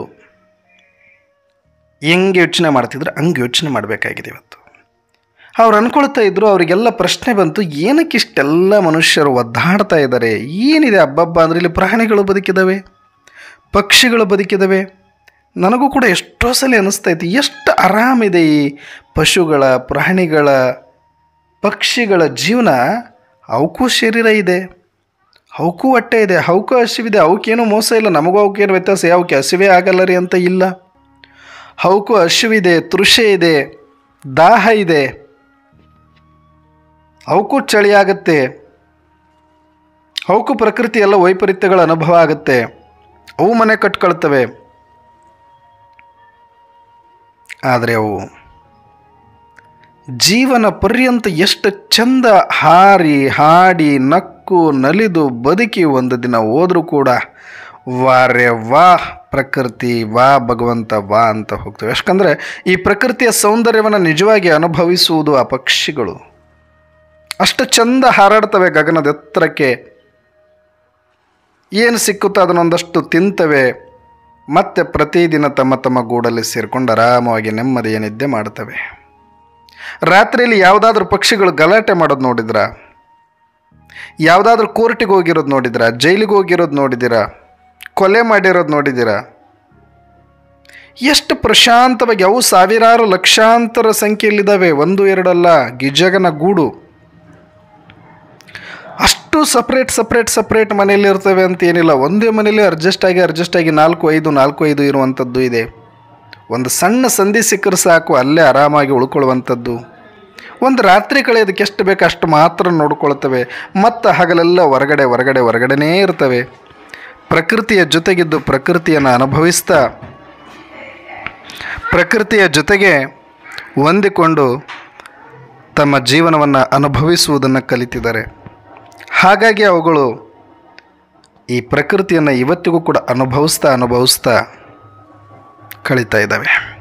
ಆದರೆ ಈ ಮನುಷ್ಯ ಪ್ರಕೃತಿಯ ಜೊತೆ ಹೊಂದಿಕೊಳ್ಳೋದಿರಲಿ, ಇದನ್ನೊಂದಷ್ಟು ಕಣ್ತುಂಬ ನೋಡೋಕ್ಕೂ ಅವನಿಗೆ ಟೈಮ್ ಇಲ್ಲ. ಎಷ್ಟು ಚಂದ ಸೂರ್ಯ ಉದಯ ಆಗುತ್ತೆ ಪ್ರತಿದಿನ, ಎಷ್ಟು ಚಂದ ಸೂರ್ಯ ಅಸ್ತ ಆಗುತ್ತೆ, ಎಷ್ಟು ಚಂದ ಹುಣ್ಣಿಮೆ ಬೆಳದಿಂಗಳಿರುತ್ತೆ, ಎಷ್ಟು ಅದ್ಭುತಗಳಿದೆ ಇಲ್ಲಿ ನೋಡಲಿಕ್ಕೆ. ಬೆಟ್ಟ ಗುಡ್ಡ, ಕೆರೆ ಕುಂಟೆ, ಹಳ್ಳ ಕೊಳ್ಳ, ಪಶು ಪಕ್ಷಿ ಪ್ರಾಣಿ ಎಲ್ಲ ಜೀವರಾಶಿಗಳು ಸುಮ್ಮನೆ ನೋಡ್ತಾ ಒಂದೊಂದರ ವೈಶಿಷ್ಟ್ಯ ಅನುಭವಿಸ್ತಾ ಹೋದರೆ ಸಾಕು, ಒಂದು ಜೀವನ ಸಾಕಾಗಲ್ಲ. ಅಷ್ಟು ಅದ್ಭುತವಾಗಿರ್ತಕ್ಕಂಥ ಈ ಒಂದು ಸುಂದರವಾದ ಪ್ರಕೃತಿಯನ್ನು ಕಣ್ಣು ತುಂಬಿಕೊಂಡು ಅನುಭವಿಸೋದಕ್ಕೆ ಇವತ್ತು ಮನಸ್ಸು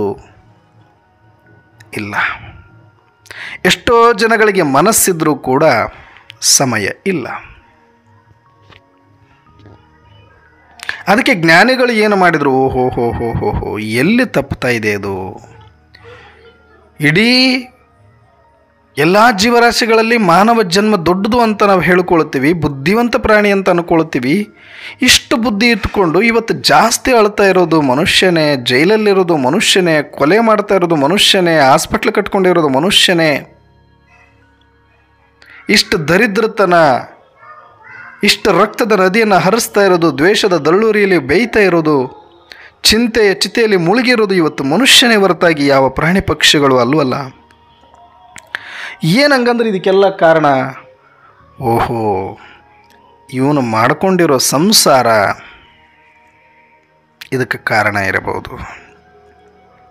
ಅದಕ್ಕೆ ಕೆಲವರು ನಿಧಾನಕ್ಕೆ ಯಾಕೋ ಈ ರೂಟ ಸರಿ ಕಾಣಿಸೋದಿಲ್ಲ ಅಂತ, ಈ ಹೆಣ್ತಿ ತಾನೇ ಮಾಡ್ಕೊಂಡ್ರೆ ಇಷ್ಟೆಲ್ಲ ಬರುತ್ತೆ, ಹೆಣ್ತಿ ಆದರೆ ಮಕ್ಕಳು ಬೇಕು, ಮಕ್ಕಳಾದರೆ ಮನೆ ಬೇಕು, ಮನೆ ಆದರೆ ಇನ್ನೊಂದು ಬೇಕು, ಇನ್ನೊಂದಾದರೆ ಮತ್ತೊಂದು, ಇದಕ್ಕಾಗಿ ಇಷ್ಟೆಲ್ಲ ಯಪ್ಪ ಬ್ಯಾಡೋ ಮಾರಾಯ ಇದ್ರ ಸವಾಸ ಅಂತ ಹೇಳ್ಕೊಂಡು ಅವರು ಸರಳವಾಗಿ ಯಾರಿಗೂ ಕೇಳದೆ ಗಡ್ಡ ಬಿಟ್ಕೊಂಡು ಸೈಲೆಂಟಾಗಿ ಸೈಡಿಗಾಗಿ ಸನ್ಯಾಸಿಗಳಾಗ್ಬಿಟ್ರು.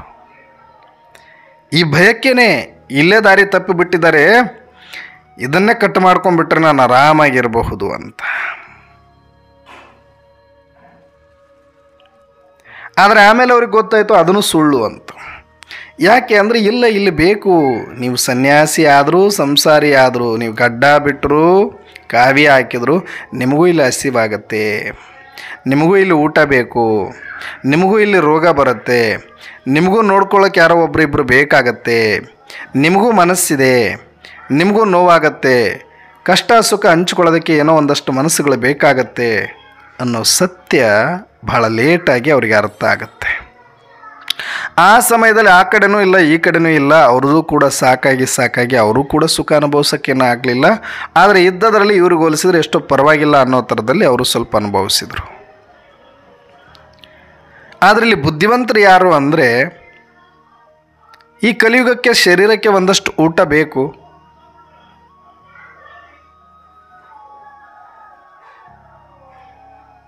ಒಂದಷ್ಟು ಸಹಯೋಗಕ್ಕಾಗಿ ಸಂಬಂಧಗಳು ಬೇಕು, ಸಂಘ ಅಥವಾ ಸಹವಾಸ ಬೇಕಾಗತ್ತೆ. ನನಗೇನಾದರೂ ಆದಾಗ ಅವ್ರಿಗೇನಾದರೂ ಆದ್ರೆ ನನಗೆ ಹಂಚ್ಕೊಳ್ಳೋದಕ್ಕೆ ಒಂದಷ್ಟು ಮನಸ್ಸುಗಳು ಬೇಕು. ಆದರೆ ಅದು ಹಿತವಾಗಿ ಮಿತವಾಗಿ ಇದ್ದು ಇಲ್ಲಿ ಪ್ರಧಾನವಾಗಿ ಜೀವನ ಅನುಭವಿಸುವುದರ ಕಡೆಗೆ ಇರಬೇಕೇ ಹೊರತಾಗಿ ಸಂಗ್ರಹಿಸುವುದರ ಕಡೆಗೆ ಇರಲಿಲ್ಲ ಅಂತಂದರೆ ಸಂಸಾರದಲ್ಲಿರೋರು ಕೂಡ ಬಹಳ ಸುಂದರವಾದಂಥ ಜೀವನವನ್ನು ಮಾಡಬಹುದು. ಇದನ್ನೇ ಶರಣರು ಅವತ್ತೇ ಹೇಳಿದರು, ಕಾಯಕವೇ ಕೈಲಾಸ. ನೀವು ಕಾಯಕವನ್ನು ಮಾಡಿಕೊಳ್ಳಿ, ಶರೀರ ನಿರ್ವಾರ್ಥಕ್ಕಾಗಿ ನಿಮ್ಮ ಸಂಸಾರದಲ್ಲಿ ಒಂದು ಪತ್ನಿ, ಒಂದೆರಡು ಮಕ್ಕಳು, ಒಂದು ಸಣ್ಣ ಕಾಯಕ ಮಾಡಿಕೊಂಡ್ರೂ ಪರವಾಗಿಲ್ಲ. ಆದರೆ ಜೀವನ ಸಾರ್ಥಕ ಆಗಬೇಕಂದ್ರೆ ಇಷ್ಟಕ್ಕೆ ಆಗೋದಿಲ್ಲ. ಭಗವಂತನ ಸಂಪೂರ್ಣವಾಗಿರತಕ್ಕಂಥ ಸಾಕ್ಷಾತ್ಕಾರವನ್ನು ಮಾಡಿಕೊಳ್ಳಿ, ಭಗವಂತನ ನೆನಪಲ್ಲಿ ಮುಳುಗಿ. ಭಗವಂತನ ನೆನಪಿಲ್ಲದ ಹೊರತು ಈ ಜೀವನ ಸಾರ್ಥಕ ಆಗಲಿಕ್ಕೆ ಸಾಧ್ಯ ಇಲ್ಲ. ಶಿವಪೂಜೆಯನ್ನು ಮಾಡಿ, ಶಿವಧ್ಯಾನವನ್ನು ಮಾಡಿ, ಕಾಯಕದ ಜೊತೆಗೆ ಪರಮಾತ್ಮನ ನೆನಪು ಸದಾಕಾಲ ಸಮಾವೇಶ ಆಗಿರಲಿ ಅಂತ ಅವರು ಸಂಸಾರದಲ್ಲಿದ್ದು ಕೂಡ ಪರಮಾರ್ಥ ಜೀವನವನ್ನು ಮಾಡೋದು ಹೇಗೆ ಅಂತ, ಅದಕ್ಕೆ ಈ ಸೂಕ್ಷ್ಮತೆಯನ್ನು ನಾವು ಅರ್ಥ ಮಾಡಿಕೊಳ್ಳೋಣ. ಅವರು ಎಲ್ಲ ರೀತಿಯಲ್ಲಿ ಪರದಾಡಿದರು. ಸಂಸಾರ ಬಿಟ್ಟು ನೋಡಿದರು, ಸಂಪಾದನೆ ಬಿಟ್ಟು ನೋಡಿದರು, ಹೆಸರು ಕೀರ್ತಿ ಬಿಟ್ಟು ನೋಡಿದರು, ತ್ಯಾಗ ಮಾಡಿ ನೋಡಿದರು, ಹಠಯೋಗ ಮಾಡಿ ನೋಡಿದರು, ವೈರಾಗ್ಯ ಮಾಡಿ ನೋಡಿದರು. ಎಲ್ಲ ಅಟೆಂಪ್ಟನ್ನು ಮಾಡಿ ಭಕ್ತಿ ಮಾರ್ಗದಲ್ಲಿ ಈ ಸುಖಮಯ ಜೀವನಕ್ಕಾಗಿ ಏನು ಮಾಡಬಹುದು ಅಂತ ಎಲ್ಲರೂ ಒಂದೊಂದು ದಾರಿಯನ್ನು ಆರಿಸ್ಕೊಂಡು ನಮಗೆ ತೋರಿಸ್ಕೊಟ್ರು. ಆದರೆ ಅದ್ಯಾವುದು ಅವ್ರು ಅಂದ್ಕೊಂಡಂಗೆ ಇರಲಿಲ್ಲ. ಈ ಸೃಷ್ಟಿಯ ನಿಯಮ, ಸೃಷ್ಟಿಯ ರಹಸ್ಯ ಅವರಿಗೆ ಗೊತ್ತಾಗದೇ ಇರೋದರಿಂದ ಬಹಳ ಗದ್ದಲಕ್ಕೆ ಬಿದ್ದಿದ್ದರು. ಆದರೆ ಇವತ್ತು ನಮಗೆ ಆ ಪರಿಶ್ರಮ ಇಲ್ಲ. ಇವತ್ತು ಸ್ವಯಂ ಪರಂಪಿತ ಪರಮಾತ್ಮ ಬಂದಾಗಿದೆ. ಈ ಸೃಷ್ಟಿಯ ಸತ್ಯ ರಹಸ್ಯಗಳನ್ನು ತಿಳಿಸಿ ಆಗಿದೆ. ಈ ನಾಟಕದ ಉದ್ದೇಶ ಏನು ಅಂತ ನಮಗೆ ಅರ್ಥ ಆಗಿ ಹೋಗಿದೆ. ಹಾಗಾಗಿ ಈಗ ನಾವು ಇಲ್ಲಿ ಸಂಸಾರದಲ್ಲಿದ್ದೀವ, ಸನ್ಯಾಸಿ ಇದ್ದಾವ ಮುಖ್ಯ ಅಲ್ಲ. ನಾನು ಎಷ್ಟು ಸಾಧ್ಯ ಆಗುತ್ತೋ ಅಷ್ಟು ಸರಳ ಜೀವನವನ್ನು ಮಾಡಿಕೊಳ್ಬೇಕು. ಇರುವ ಸಂಬಂಧಗಳ ಜೊತೆ ಸತ್ಯ ಪ್ರೀತಿ ವಿಶ್ವಾಸದಿಂದ ಇರಬೇಕು, ಪ್ರಾಮಾಣಿಕವಾಗಿರಬೇಕು. ಮತ್ತು ನನ್ನ ಆತ್ಮ ಅಂತ ತಿಳಿದು ಒಬ್ಬ ಪರಮಾತ್ಮನೇ ನನ್ನ ಸಂಗಾತ ಅಂತ ಅತೀಂದ್ರಿಯ ಸುಖದಲ್ಲಿ ಮುಳುಗಬೇಕು. ವಿನಾಶಿ ಹೆಸರು ಕೀರ್ತಿ ಸಂಬಂಧ ಸಂಪಾದನೆ ಅಂತ ಅದರೊಳಗಡೆ ಮುಳುಗಿದ್ದೇ ಆದರೆ, ಹೆಸರು ಕೀರ್ತಿ ಅಂತ ಅದರೊಳಗಡೆ ಮುಳುಗಿದ್ದೇ ಆದರೆ ಅದು ವಿನಾಶಿ ಮೊದಲೇ ತಾತ್ಕಾಲಿಕವಾಗಿಯೇ ಇರುವಂಥದ್ದು. ಅದಕ್ಕಾಗಿ ಆದರೆ ಎಫರ್ಟು, ಸಮಯ ಇಡೀ ಜೀವನವನ್ನೇ ಕೂಡ ಸರ್ವನಾಶ ಮಾಡಿಬಿಡುತ್ತೆ. ಇದಕ್ಕೆ ನಾವು ಅರ್ಥ ಮಾಡಿಕೊಂಡು ಶರೀರಕ್ಕೇನೋ ಒಂದಷ್ಟು ಸಂಪಾದನೆ, ಇರೋ ಸಂಬಂಧಗಳಿಗೆ ಏನೋ ಒಂದಷ್ಟು ಪ್ರಾಮಾಣಿಕವಾಗಿ ಜವಾಬ್ದಾರಿ ತಗೊಂಡು ಉಳಿದದ್ದೆಲ್ಲವನ್ನು ಬೇಹದ್, ಯಾವುದು ಬೇಹದ್ ಅಂದರೆ ಇಲ್ಲಿ ಅವಿನಾಶಿ. ಯಾವುದು ಅವಿನಾಶಿ ಅಂದರೆ ಒಂದು ಆತ್ಮ, ಇನ್ನೊಂದು ಪರಮಾತ್ಮ.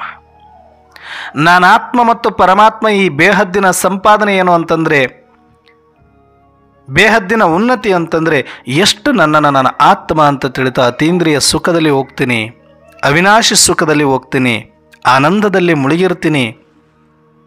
ಅದು ಮಾತ್ರ ಬೇಹದ್ದಿನ ಉನ್ನತಿ ಆಗಲಿಕ್ಕೆ ಸಾಧ್ಯ ಇದೆ. ಎಷ್ಟು ಆತ್ಮ ಪರಮಾತ್ಮನ ಸ್ಮೃತಿಯಲ್ಲಿ ಇರ್ತೀನಿ, ಆತ್ಮದ ಆನಂದದಲ್ಲಿರ್ತೀನಿ, ಆತ್ಮದ ಗುಣಗಳನ್ನು ಅನುಭವಿಸ್ತೀನಿ, ಆತ್ಮದ ಸ್ವಭಾವ ಸ್ವರೂಪವನ್ನು ಅನುಭವಿಸ್ತೀನಿ. ಅದು ಪ್ರಧಾನವಾಗಿರಬೇಕು. ಶರೀರ ನಿರ್ವಾಹ ಅರ್ಥ ಇದು ತಾತ್ಕಾಲಿಕವಾಗಿ ಎಷ್ಟು ಬೇಕೋ ಅಷ್ಟು, ಸುಮ್ಮನೆ ಒಂದಷ್ಟು ಊಟದಲ್ಲಿ ಉಪ್ಪಿನಕಾಯಿ ಥರ ಇರಬೇಕಿದು ಶರೀರ ಸಂಬಂಧ ನಿರ್ವಹಣೆ. ಆತ್ಮದ ಅನುಭೂತಿ, ಪರಮಾತ್ಮನ ಅನುಭೂತಿ, ಇದು ಪ್ರಧಾನ ಮುಷ್ಟಾನ್ನ ಭೋಜನ ಆಗಬೇಕು ನಮಗೆ ಪ್ರತಿದಿನ. 24 ಗಂಟೆಗಳಲ್ಲಿ ಕನಿಷ್ಠ ನಾವು 15-16 ಗಂಟೆ 20 ಗಂಟೆಗಳವರೆಗೂ ಕೂಡ ನಾವು ಇದರಲ್ಲೇ ಇರಬೇಕು. ಮಲಗಿದ್ರು ಎದ್ರು ಅದೇ ಆತ್ಮದ ಸ್ಮೃತಿ, ಪರಮಾತ್ಮನ ಧ್ಯಾನ, ಪರಮಾನಂದ, ಅತೀಂದ್ರಿಯ ಸುಖ, ಅವಿನಾಶಿ ಸುಖವನ್ನು ಅನುಭವ ಮಾಡುವಂಥ ಲಕ್ಷ್ಯವನ್ನೇ ಇಟ್ಟುಕೊಂಡಿರಬೇಕು. ಏನೋ ಒಂದಷ್ಟು ಸಮಯ 2 ಹೊತ್ತು ಊಟಕ್ಕೆ ಬೇಕಲ್ಲ ಅಂತ ಸಿಂಪಲ್ ಆಗಿರ್ತಕ್ಕಂಥ ಜೀವನ ಇಟ್ಟುಕೊಂಡು ಸರಳವಾಗಿ ಬದುಕಿ, ಇದಕ್ಕಾಗಿ ಸಮಯವನ್ನು ಕೊಟ್ಟು ಕಂಫರ್ಟ್ ಝೋನ್ ಅಂತ ಇದಕ್ಕೆ ಸಮಯ ಕೊಟ್ಟು ಸಾಧನಗಳ ಹಿಂದೆ, ಈ ಕಲ್ಲು ಮಣ್ಣುಗಳನ್ನು ಗುಡ್ಡೆ ಹಾಕೋದ್ರ ಹಿಂದೆ, ಹೆಸರು ಕೀರ್ತಿಗಳ ಹಿಂದೆ ಹೋಗಿದ್ದೇ ಆದರೆ ಖಂಡಿತವಾಗಿ ನಮ್ಮ ಜೀವನ ಸರ್ವನಾಶ ಮಾಡ್ಕೊಂಡ್ಬಿಡ್ತೀವಿ ನಾವು. ಇದು ನಮಗೆ ಗೊತ್ತಾಗೋದ್ರೊಳಗಡೆ ಆಯುಷ್ಯ ಮುಗಿದೋಗ್ಬಿಟ್ಟಿರುತ್ತೆ, ನಮಗೆ ಸಮಯ ಮುಗಿದೋಗ್ಬಿಟ್ಟಿರುತ್ತೆ. ಅದಕ್ಕೆ ಎಚ್ಚೆತ್ತುಕೊಳ್ಳೋಣ. ಅದಕ್ಕೆ ಬಾಬರವರು ಹೇಳ್ತಿದ್ದಾರೆ, ಶರೀರ ನಿರ್ವಹಾರ್ಥ ಕರ್ಮ ಮಾಡಿ, ಆದರೆ ಬೇಹದ್ದಿನ ಉನ್ನತಿಯನ್ನು ಕೂಡ ಮಾಡಿಕೊಳ್ಳಿ ಜೊತೆಗೆ. ಯಾವಾಗ ಆಗುತ್ತಂದರೆ ಎಷ್ಟು ವಿದ್ಯೆ ಚೆನ್ನಾಗಿ ಓದ್ತೀರಿ ಅಷ್ಟು ಬೇಹದ್ದಿನ ಉನ್ನತಿ ಆಗುತ್ತೆ ಅಂತ. ಬೇಹದ್ದಿನ ಉನ್ನತಿ ಅಂದರೆ ಆತ್ಮದ ಸ್ಮೃತಿಯಲ್ಲಿದ್ದು ಪರಮಾತ್ಮನ ಪರಮಾನಂದದ ಅನುಭವ ಮಾಡ್ತಾ ಇದ್ದವರಿಗೆ ಯಾವ ಭಯ ಇಲ್ಲ, ಯಾವ ಚಿಂತೆ ಇಲ್ಲ, ಯಾವ ರಾಗ ದ್ವೇಷಗಳಿಲ್ಲ, ಯಾವ ಅಸೂಯೆ ಇಲ್ಲ, ಯಾವ ಮತ್ಸರ ಇಲ್ಲ. ಹಗುರವಾಗಿರ್ತೀವಿ ನಾವು, ನಿಶ್ಚಿಂತವಾಗಿರ್ತೀವಿ. ಯಾಕಂದರೆ ಅಲ್ಲಿ ಆತ್ಮೀಯ ದೃಷ್ಟಿ ಇರುತ್ತೆ. ಆತ್ಮ ಅಂತ ನೋಡಿದಾಗ ಅಲ್ಲಿ ಯಾವುದು ರಾಗ ದ್ವೇಷ ಯಾವುದೊಂದಕ್ಕೂ ಜಾಗ ಇರಲ್ಲ, ಚಿಂತೆ ಭಯಕ್ಕೂ ಜಾಗ ಇರಲ್ಲ. ಯಾಕಂದರೆ ಆತ್ಮರು ಯಾರೂ ಏನೂ ಮಾಡಲಿಕ್ಕೆ ಸಾಧ್ಯ ಇಲ್ಲ. ವಿನಾಶಿಯಾಗಿರೋದು ಬಂದಿದೆ, ವಿನಾಶಿಯಾಗಿರೋದು ಹೋಗುತ್ತೆ ಅಷ್ಟೇ. ಈ ವಿನಾಶಿ ಭಯವನ್ನು ಬಿಟ್ಟು ಅವಿನಾಶಿ ನಾನು ಅಂತ ತಿಳ್ಕೊಳ್ಳೋದೆ ಬೇಹದ್ದಿನ ಉನ್ನತಿಯಾಗಿದೆ. ಅದಕ್ಕೆ ಎಲ್ಲದಕ್ಕಿಂತ ಈ ವಿದ್ಯಾಭ್ಯಾಸದಲ್ಲಿ ಅತಿ ಕಷ್ಟಕರವಾದಂಥ ವಿಷಯ ಯಾವುದು ಅಂದರೆ, ನಿಮ್ಮನ್ನು ನೀವು ಆತ್ಮ ಅಂತ ತಿಳಿದು ಆತ್ಮದ ದೃಷ್ಟಿಯಲ್ಲಿ ಬಂದು ಎಲ್ಲರನ್ನು ಆತ್ಮರಂತೆ ನೋಡುವುದೇ ಕಷ್ಟ ಆಗಿದೆ ಅಂತ ಹೇಳ್ತಾರೆ.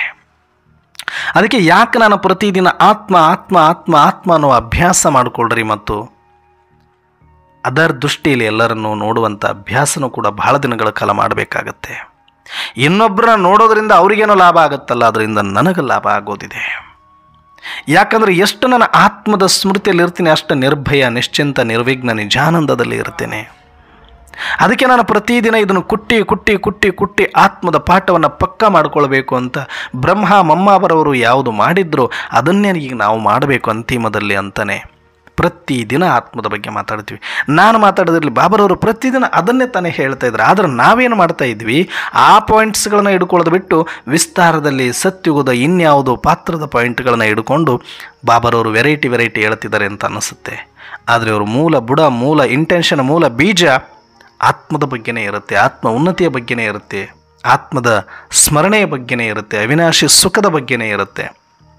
ಇದನ್ನು ನಾವು ಅರ್ಥ ಮಾಡ್ಕೊಂಡ್ಬಿಟ್ರೆ ನಾವು ಬಹಳ ಬೇಗ ಈ ಬೇಹದ್ದಿನ ಅವಿನಾಶಿ ಆನಂದದಲ್ಲಿ ಇದ್ದುಕೊಂಡು ಈ ಹದ್ದಿನ ಭಯದಿಂದ ದೂರ ಆಗಬಹುದು. ಅದಕ್ಕೆ ನಾವು ಇನ್ನು ಮುಂದೆ ಸಮಯ ಆತ್ಮದ ಸ್ಮೃತಿಯ ಅಭ್ಯಾಸಕ್ಕಾಗಿ ಕೊಡೋಣ, ಅಶರೀರಿ ಆಗೋದಕ್ಕೆ, ವಿದೇಹಿ ಆಗೋದಕ್ಕೆ ಕೊಡೋಣ. ಈ ವಿನಾಶಿಗಾಗಿ ನೀವು ಈ ಶರೀರನೋ, ಈ ಸಂಬಂಧನೋ, ಈ ಹೆಸರು ಕೀರ್ತಿ ಆಸ್ತಿ ಅಂತಸ್ತು ಎಷ್ಟು ಸಮಯ ಕೊಡ್ತೀರಿ ಅಷ್ಟು ವ್ಯರ್ಥ, ಅಷ್ಟು ನಿಮ್ಮ ಜೀವನ ಹಾಳು ಮಾಡ್ಕೊಂಡಿದ್ದೀರಿ ಅಂತಾನೆ. ಎಷ್ಟು ಬೇಕೋ ಅಷ್ಟು ಶರೀರ ಮತ್ತು ಸಂಬಂಧ ನಿರ್ವಹಣೆಗೆ ಅಷ್ಟೇ ಮಾಡಿ, ಹೆಚ್ಚಿಗೆ ಹೋಗಬೇಡಿ. ಹೆಚ್ಚಿಗೆ ಹೋಗುತ್ತಿದ್ದೀರಿ ಅಂದರೆ ನೀವು ಮಾಯಾಗ ವಶೀಭೂತರಾಗಿದ್ದೀರಿ ಅಂತ. ಕಲಿಯುಗದ ಮಾಯೆಗೆ ವಶೀಭೂತರಾಗಿದ್ದೀವಿ ನಾವು ಅಂತ. ಎಕ್ಸ್ಟ್ರಾ ಏನಾದರೂ ನಾವು ಸಂಪಾದನೆ ಮಾಡಬೇಕು ಅಂತ ನಮಗೊಂದು ಸಂಕಲ್ಪ ಒಳಗಡೆ ಇದ್ದರೂ ಕೂಡ ಮಾಯೆಗೆ ವಶೀಭೂತರು ನಾವು. ಅದಕ್ಕೆ ಇಚ್ಛೆ ಮಾತ್ರ ಅವಿದ್ಯೆ ಆಗಿಬಿಡಿ ಅಂತಿದ್ದಾರೆ. ಸಿಕ್ಕಿರೋ ಶರೀರವನ್ನು ಚೆನ್ನಾಗಿ ನೋಡ್ಕೊಳ್ಳಿ, ಅದ್ರ ಮೇಲೇನೂ ಆಧಾರಿತ ಆಗಬೇಡಿ, ಯಾವ ಇಚ್ಛೆ ಯಾರ ಮೇಲೆ ಇಟ್ಕೊಳ್ಬೇಡಿ, ಇಚ್ಛಾ ಮಾತ್ರ ಅವಿದ್ಯೆ ಆಗಿ ಅಂತ ಬಾಬರವರು ಹೇಳೋದು. ಎಲ್ಲಿಯ ತನಕ ಇಚ್ಛಾ ಮಾತ್ರ ಅವಿದ್ಯೆ ಆಗೋದಿಲ್ಲ ಅಲ್ಲಿ ತನಕ ಸ್ಮೃತಿ ಸ್ವರೂಪರಾಗೋದಿಲ್ಲ. ನಷ್ಟ ಮೋಹ ಸ್ಮೃತಿರ್ಲಬ್ಧ ಅಂತ ಹೇಳ್ತಾರೆ. ಎಲ್ಲಿ ತನಕ ಈ ಶರೀರ ಮತ್ತು ಪ್ರಪಂಚದ ಮೇಲಿನ ಮೋಹ ನಷ್ಟ ಆಗೋದಿಲ್ಲ ಅಲ್ಲಿಯ ತನಕ ಸ್ಮೃತಿ ಸಿಗೋದಿಲ್ಲ. ಜೈಸಾ ಸ್ಮೃತಿ ವೈಸಾ ಸ್ಥಿತಿ ಅಂತ ಹೇಳ್ತಾರೆ. ಎಲ್ಲಿಯ ತನಕ ಈ ಸ್ಮೃತಿ ಪ್ರಾಪ್ತಿ ಆಗೋದಿಲ್ವೋ ಅಲ್ಲಿಯ ತನಕ ಈ ಸ್ಥಿತಿಯನ್ನು ನೀವು ಹೊಂದಲಿಕ್ಕೆ ಆಗೋದಿಲ್ಲ, ಅನುಭೂತಿ ಮಾಡಲಿಕ್ಕೆ ಆಗೋದಿಲ್ಲ. ಮತ್ತು ಜೈಸ ಸ್ಥಿತಿ ವಯಸ್ಸ ಗತಿ ಅಂತ ಹೇಳ್ತಾರೆ. ಎಲ್ಲಿಯ ತನಕ ಈ ಸ್ಥಿತಿಯನ್ನು ಬಹಳ ಕಾಲ ಅಭ್ಯಾಸ ಮಾಡಿ ಆ ಸ್ಥಿತಿ ಗಟ್ಟಿ ಮಾಡಿಕೊಳ್ಳೋದಿಲ್ವೋ ಅಲ್ಲಿಯ ತನಕ ಗತಿ ಅಂದರೆ ನಿಮ್ಮ ಭವಿಷ್ಯ ನಿರ್ಮಾಣ ಆಗೋದಿಲ್ಲ. ಇದೆಲ್ಲವೂ ಕೂಡ ನಮಗೆ ಒಂದಕ್ಕೊಂದು ಲಿಂಕ್ ಇದೆ. ಈ ಸತ್ಯ ಅರ್ಥ ಮಾಡ್ಕೊಳ್ಳಿ. ನೀವು ಎಷ್ಟು ಆತ್ಮಕ್ಕಾಗಿ, ಆತ್ಮದ ಸ್ಮೃತಿಗಾಗಿ, ಆತ್ಮ ಅನುಭೂತಿಗಾಗಿ, ಪರಮಾತ್ಮನ ಪ್ರೀತಿಯಲ್ಲಿ ಇರೋದಕ್ಕಾಗಿ ನೀವು ಎಷ್ಟು ಸಮಯ ಕೊಡ್ತೀರಿ ಅಷ್ಟು ಮಾತ್ರನೇ ನಿಮಗೆ ಲಾಭ. ಉಳಿದದ್ದು ಎಲ್ಲವೂ ಕೂಡ ನೀವು ಯಾವ ಕಾರಲ್ಲಿ ಓಡಾಡ್ತಿದ್ರಿ, ಎಂಥ ಬಂಗ್ಲೆಯಲ್ಲಿ ವಾಸ ಮಾಡಿದ್ರಿ, ಎಷ್ಟು ಧನ ಸೇವೆ ಮಾಡಿದ್ರಿ, ಇದು ಯಾವುದು ನಾಳೆ ಲೆಕ್ಕಕ್ಕಿರೋದಿಲ್ಲ. ಮಣ್ಣಲ್ಲಿ ಮಣ್ಣಾಗಿ ಹೋಗುತ್ತೆ ಇದು. ಅದರದ್ದು ಏನೋ ಒಂದಷ್ಟು ಪರ್ಸೆಂಟೇಜ್ ನಿಮಗೆ ಪ್ರಾಪ್ತಿ ಸಿಗ್ಬೋದು ಸೇವೆ ಮಾಡಿದ್ದಕ್ಕೆ. ಆದರೆ ಇಲ್ಲಿ ನೀವು 100 ರೂಪಾಯಿ ಕಳ್ಕೊಳ್ತೀರಿ. 100 ರೂಪಾಯಿ ಪಡ್ಕೊಳ್ಳೋದಕ್ಕೆ ಹೋಗಿ ಕೋಟಿ ರೂಪಾಯಿ ಕಳ್ಕೊಂಡಂಗೆ ಇರುತ್ತೆ ನಿಮ್ಮದು. ಒಂದು ಸಲ ನೀವು ಆತ್ಮದ ಅನುಭೂತಿ, ಆತ್ಮದ ಅತೀಂದ್ರಿಯ ಸುಖ, ಆತ್ಮದ ಸ್ಮೃತಿ ಪಕ್ಕ ಮಾಡ್ಕೊಳ್ಳೋದ್ರಲ್ಲಿ ಮಗ್ನರಾಗಿ ಇದರೊಳಗಡೆ ಇರುವ ರುಚಿ, ಇದರೊಳಗಡೆ ಇರುವ ಆನಂದ ಜಗತ್ತಿನ ಎಲ್ಲ ರುಚಿಗಳಿಗಿಂತ ಇದು ಅದ್ಭುತ ರುಚಿ ಇರುತ್ತೆ. ಅದಕ್ಕೆ ಇವ್ರನ್ನ ಜ್ಞಾನಿಗಳು ಅಂತ ಕರೀತಾರೆ, ಮಹಾತ್ಮರು ಅಂತ ಕರೀತಾರೆ, ಸಂತರು ಅಂತ ಕರೀತಾರೆ, ಶರಣರು ಅಂತ ಕರೀತಾರೆ, ದಿವ್ಯಾತ್ಮರು ಅಂತ ಕರೀತಾರೆ. ನಮಗೆಷ್ಟು ಸೋಮಾನಗಳು ಕೊಟ್ಟಿರೋದು. ಆದಿದೇವ್, ಮಾಸ್ಟರ್ ಬ್ರಹ್ಮ, ಮಾಸ್ಟರ್ ಭಗವಾನ್, ಎಷ್ಟು ಟೈಟಲ್ಗಳು ಕೊಟ್ಟಿದ್ದಾರೆ. ಅದನ್ನು ಎಂಜಾಯ್ ಮಾಡಬೇಕು ನಾವು ಈ ಸಂಗಮಯುಗದಲ್ಲಿ. ಅಂದರೆ ಸಾಧ್ಯವಾದಷ್ಟು ಬೇಹದ್ ಅಂದರೆ ಈ ಅವಿನಾಶಿ ಆತ್ಮದ ಸ್ಮೃತಿಯ ಕಡೆಗೆ ನಾವು ಗಮನ ಕೊಡಲೇಬೇಕಾಗಿದೆ.